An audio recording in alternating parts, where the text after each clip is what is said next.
my god. It's beautiful. Whoa, easy now, Naruto.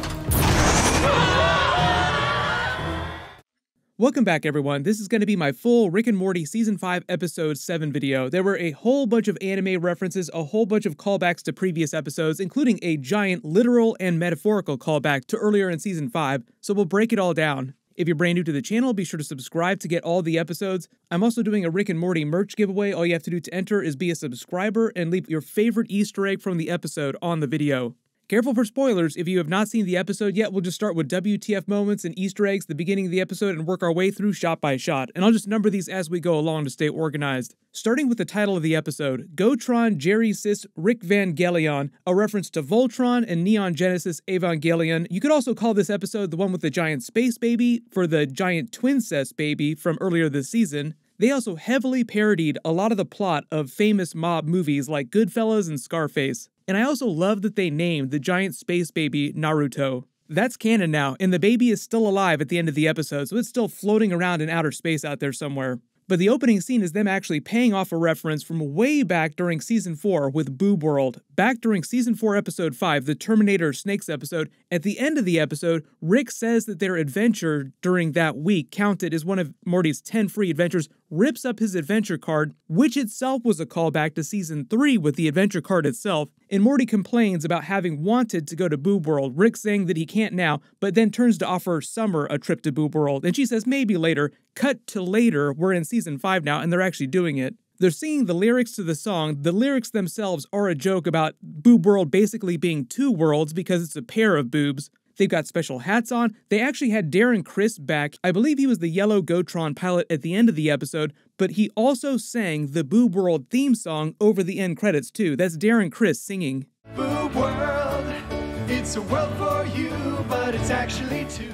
But then Rick reveals the only reason why Summer actually got invited is because Boob World had all these problems with anti-sexism protests for the past 30 years, and they've just rebranded as a boob quote-unquote empowerment experience, and if they bring a woman, they get in for free. And the reference to the Coke can in Six Flags is actually a thing in real life. I actually grew up in the Midwest near a Six Flags. Nowadays, you can still get a discount on your passes by bringing empty Coke cans, but the discount used to be way bigger back in the day. Summer invents a new word, just combining a couple different words for excited, stoked, and psyched, which they pay off in the next scene after she replaces Morty as Rick's number 2, with Morty trying to invent a word to seem cool too. But then Rick spots the last remaining Gotron ferret that he's been trying to collect for a long time, and that sets off the actual plot of the episode.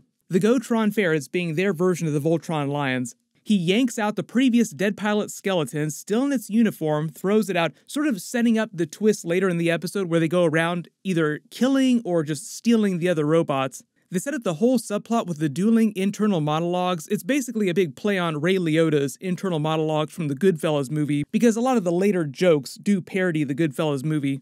And Summer's internal monologue basically starts stepping all over Morty's internal monologue. And later at the end of the episode, they also call that out too, saying that they were parasites the whole time. Internal monologue parasites. Which reminds you of the Season 2 Total Recall episode with the parasites that were showing up in fake memories. Picking up all kinds of random parasites in their adventures all over the universe.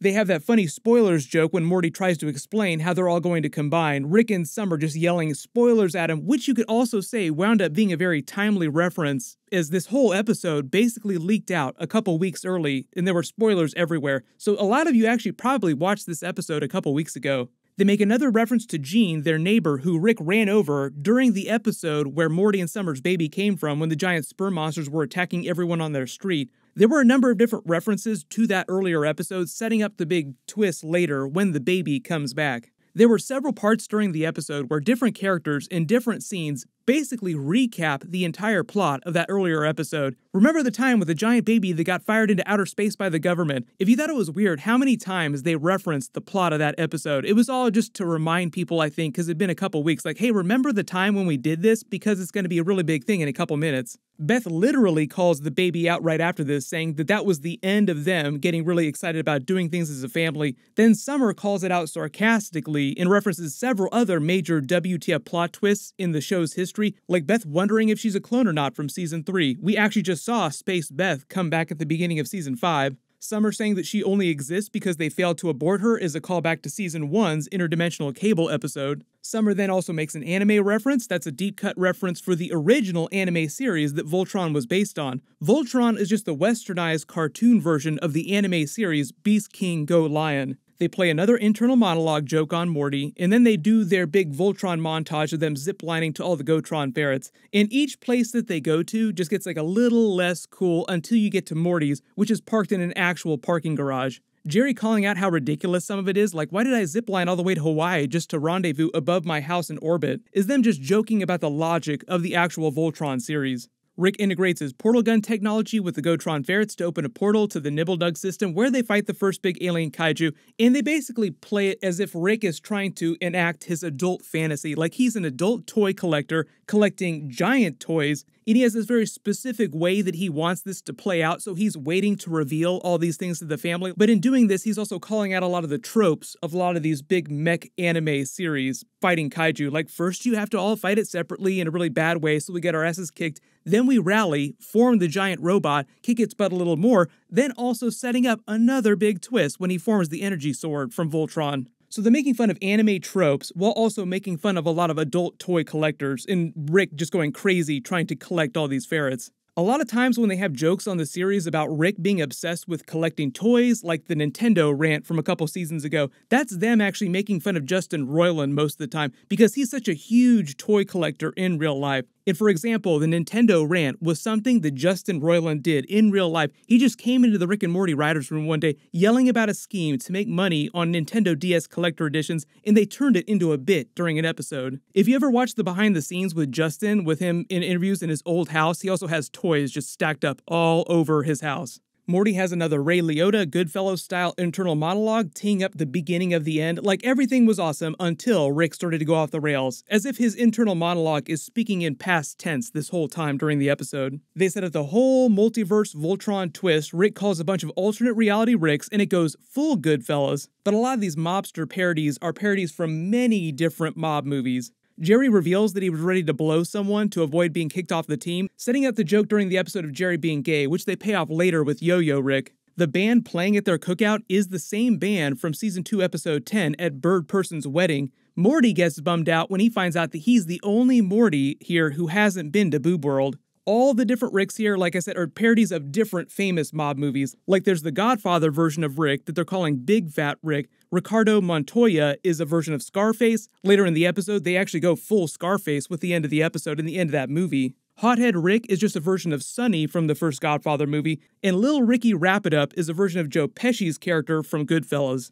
They make a joke about how they try to create all these different characters, like they're all supposed to be very different versions of Rick, yet they somehow have the exact same size face. That's more of an animator joke than anything else. Hothead Rick makes another reference to the giant space baby. Like I said, they referenced the plot of that episode several times. He basically recaps the entire plot of that episode. Then when C-137 Rick says, "Are we ever going to live that down?" That's sort of a meta reference. The writer's basically saying, are we ever going to live down that really WTF joke from that episode? Like maybe giant space baby with Morty and Summer was a little too far. The whole thing with the Gotron ferret blowing up in hot-headed Rick's face, I think is just a reference to Sonny getting killed off during The Godfather. Something similar happens later in the episode too, where he gets lit on fire, like he has this gruesome death. In The Godfather movie, Sonny dies a very gruesome death. They replace him with Yo-Yo Rick. They also try to justify him with that meta reference about how he's cool despite being lame, because he owns his lameness. There are several points in the episode where it did feel like the writers were making fun of themselves for some lame jokes.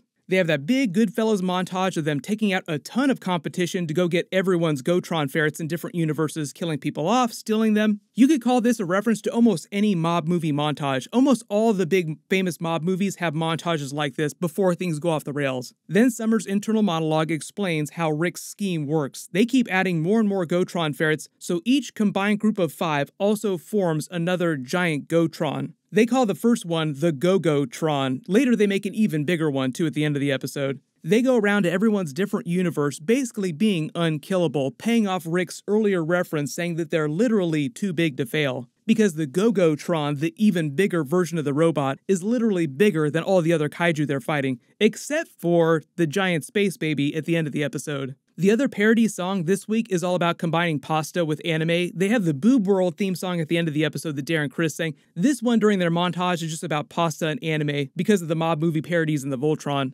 During this montage, you notice some of the kaiju kills are also parodies of tropey mob movie kills, like 100 giant buckets of cement for this centipede kaiju that they then drown in the ocean. Then things start to go off the rails, the different Ricks start to argue with each other, and they get rid of Yo-Yo Rick by blackmailing him using a version of Jerry. It's another version of Jerry, but it's them paying off the Jerry might be gay reference from earlier in the episode, saying that he was ready to blow someone. Summer takes his place. You notice that now she's wearing a black lion suit, basically meaning that she took Yo-Yo Rick's spot on the team. Summer makes a Borat movie reference when she's dissing Morty. Then Rick starts to go crazy, Summer explaining that he's been snorting detergent, and it becomes the big Scarface parody with Tony Montana getting high on his own supply. Like he taps his nose and yells at Summer to get him more. The whole bit with the nightclub and Morty being an associate security chief feels like a Casino movie parody with Robert De Niro, another solid mob movie. The dress that Summer is wearing also seems a little like the dress that Sharon Stone wore during the movie Casino. Rick calls her a queef. Summer just queefed in Morty's face a little while ago. Rick then explains the even larger Go-Go-Go-Tron, which is 100 ferrets combined, and Morty gets captured by the anime characters that they stole the ferrets from earlier. Like I said, I think the yellow one here is voiced by Darren Criss. And because part of the title of the episode is taken from Evangelion, and this character is a red-headed anime character who pilots a giant space robot, I'm assuming that this is meant to be a parody of Asuka Langley from Eva. Probably the most famous red-headed pilot in all of mecha anime. You notice that all the anime characters are also animated as if they are anime characters inside a Rick and Morty episode with the stereotypical physical traits and expressions of anime characters. That's why they say that they're literally designed for piloting the robots, because they are anime characters, and they call what Rick is doing appropriation, as in cultural appropriation. They try to bribe Morty with Boob World money, and when Morty drags himself back, there's a whole bunch of references here in the graffiti. The wall reads, "Get Caponed," which is a reference to getting pwned and Al Capone because of all the mob jokes. Some of the graffiti reads, "Gundam," a play on the Gundam franchise, another big mecha anime series. There's a bunch of other names here too. Some of these names might be animators who worked on the episode. Hot-headed Rick betrays the group. Like I said, he dies a gruesome death like Sonny died a gruesome death during the Godfather movie. Jerry makes another joke about being gay, telling his story about traveling alone on a flight to Paris, trying to get over a breakup. You could also say that them kicking Morty off the team is a reference to Michael Corleone pushing Fredo aside before he had him killed. Rick betrays Summer by replacing her with the red-headed Asuka Langley parody anime girl who tried to bribe Morty. She's also reading a Gundam magazine, which has an actual Gundam on the cover. She says that she has a bunch of temps lined up with previous robot experience. Obviously, that's a reference to the big betrayal at the end of the episode. They have that brief bit about Beth and Jerry being tainted by their time working in the Rick Voltron Mafia, wanting to have Summer whacked, then wanting to kill themselves and wait for her at the doors to hell so that they can kill her again. Morty calls it out, and then they turn on a dime the minute she walks in crying about being fired by Rick. And she explains her secret history with the space baby, which itself turns into a huge parody of the movie Arrival with Amy Adams, which is a great movie if you haven't seen it. They make an abortion joke while she's teeing that up. And the funny thing we learn about this, because this is all canon now, is that the US government, the president, has a secret military base on Mars, so the president probably knew about baby Naruto this whole time. We find out the government wanted to use him as a giant weapon, but Summer cared about him, helped him escape, then setting up the big reveal at the end of the episode where they pilot it like a giant kaiju alien. When they go back to Rick and the giant Go-Go-Go-Tron, it's literally Tony Montana's office from the end of the Scarface movie, and they basically do the end of the movie with him being betrayed and all the other anime characters coming for him. He does a parody of that famous line, "Say hello to my little me," pulling out a little Rick-shaped gun, and Morty and the rest of the family swoop in on giant baby Naruto, saving the day. He's got a giant American flag diaper. His wristband reads Weapon 1. The Meta 8005 reference is just boobs spelled backwards, which is also a callback to Rick's secret code word from earlier this season that he used to control all the duplicate families. And it also reads Made in Las Vegas because that's where Morty's sperm fertilized Summer's egg, so the baby was literally made in Las Vegas. The baby is super OP and just completely swats the giant robot away. They get rid of the anime characters. Then they explain at the end of the episode that even though everything is fine with the family again now, because they got rid of all the ferrets, now alien kaiju are coming to Earth unchallenged and millions of people are already dead. Like it's no big deal, like they don't care about it at all. Also trapping Jerry outside, raising the blast shields on the house up. They've actually done that, raised the blast shields on the house almost in every single episode during Season 5. Then when Morty and Summer have that final dueling internal monologue scene wrapping up the episode, they pay off the parasites joke with Rick shooting both of them, calling them voice ovarians, then rolling his eyes and gagging as if it's him making fun of this joke, this whole bit with the voiceover for being lame.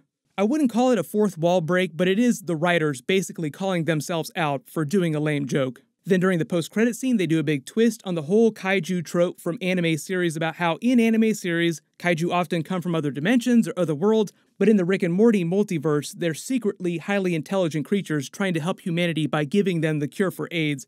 But in traveling through their interdimensional portal, they're stripped of all their intelligence and clothes, making them seem like terrible monsters. And if you're paying attention to the subtitles, apparently the cure for AIDS in the Rick and Morty multiverse is just basically preserved lemons. The recipe that the kaiju tells them, 1 part lemon juice, 4 part bay leaves, 1 pinch of sea salt, is basically the recipe you use for preserving lemons. But if you spotted any other big Easter eggs in the episode that I didn't talk about during the video, just write them below in the comments. My full Rick and Morty Season 5 Episode 8 video will post next week just like normal. Marvel's What If episodes are also going to start next week too. I'll be doing videos for all those episodes. Just like Rick and Morty, just like the Marvel Loki episodes, it will heavily trade on the multiverse inside the MCU. Make sure you have alerts enabled so you don't miss any of those episodes.